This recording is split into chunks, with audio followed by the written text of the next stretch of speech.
పేదవాళ్ళని ఆదుకోవడం కావాలి. పేదవారికి అప్పిస్తే ఎవరికి అప్పించినట్టు తెలుసా? ఎవరికమ్మా? పేదవారికి అప్పించాలంటే యెహోవాకి అప్పించినట్టు అంట. యెహోవాకి అప్పిస్తామంటే ఏంటి?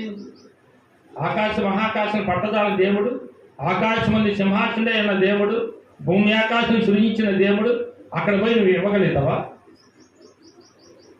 ఆయనకి అప్పుడు నువ్వేమి ఇస్తావు? సమస్తం ఆయనదైతే.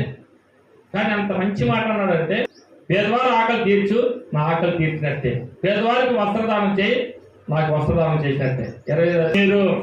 నేను వచ్చినప్పుడు నాకు ఆహారం పెట్టారు, నేను జైల్లో ఉంటే నన్ను చూస్తానికి వచ్చారు, నేను హాస్పిటల్లో రోగినై ఉంటే మీరు వచ్చారు, నన్ను పలకరించారు, నన్ను ఓదార్చారు అని చెప్పేసి అంటారు.